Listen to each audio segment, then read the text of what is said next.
नमस्कार दोस्तों, हमारे चैनल में आपका एक बार फिर से स्वागत है।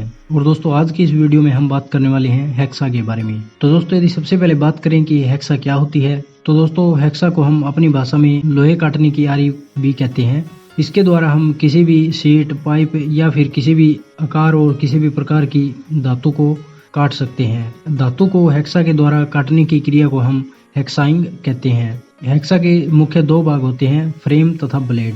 तो दोस्तों, यदि बात करें कि हेक्सा फ्रेम क्या होता है, तो दोस्तों हेक्सा फ्रेम माइल्ड स्टील की पत्ती व कंड्यूट पाइप से बनाया जाता है। इसके फ्रेम को दोनों तरफ से समकोण पर मोड़ा जाता है। इसके एक तरफ हैंडल तथा दूसरी तरफ स्लाइडिंग स्क्रू लगा होता है। हैंडल के साथ फिक्स्ड स्क्रू लगा होता है और इन दोनों में पिन लगी होती है जिसमें ब्लेड फिट होती है।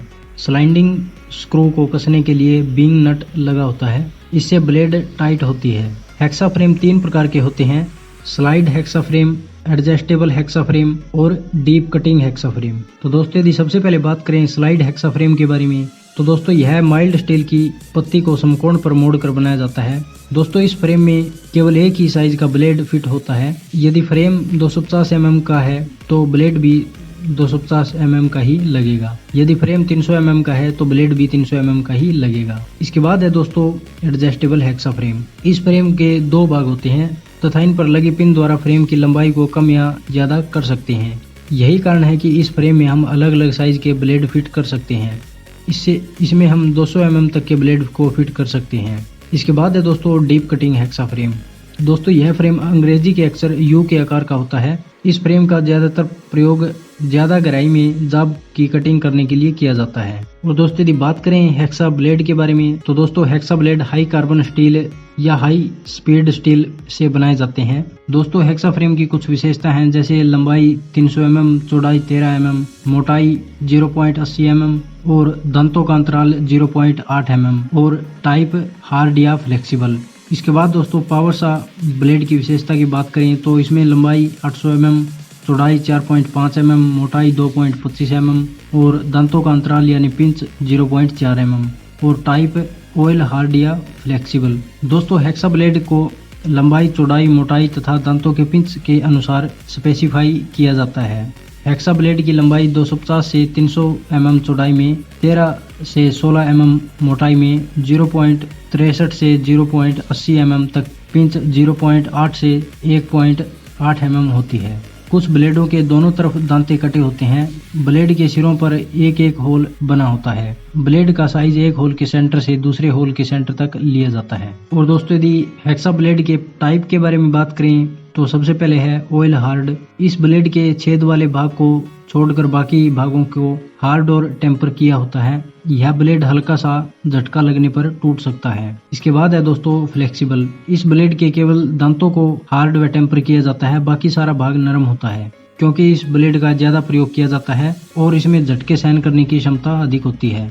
और दोस्तों, हेक्सा की सेटिंग के बारे में बात करें तो दोस्तों हेक्सा को किसी भी धातु के ऊपर चलाते समय फंसने से बचाने के लिए या सही चलाने के लिए हेक्सा ब्लेड को मोटाई से ज्यादा चौड़ा रखा जाता है। इस प्रकार की व्यवस्था हेक्सा के दांतों को सेट करके प्राप्त की जाती है।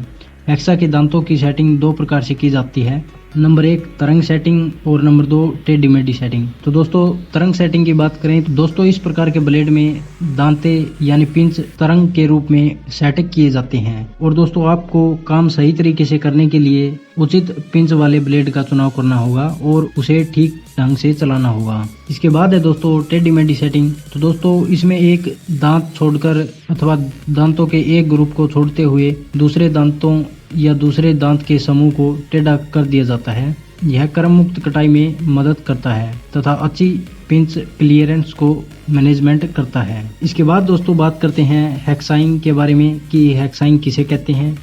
तो दोस्तों हेक्सा द्वारा किसी भी धातु को काटने की प्रक्रिया को या विधि को हेक्साइंग कहते हैं। हेक्साइंग करते समय हमें कुछ बातों का ध्यान रखना चाहिए, जैसे कि दोस्तों नंबर 1 पर है जाब को वाइस जॉब के निकट अच्छी तरह से बांधना चाहिए ताकि काटने वाली रेखा साफ व सीधी दिखाई दे।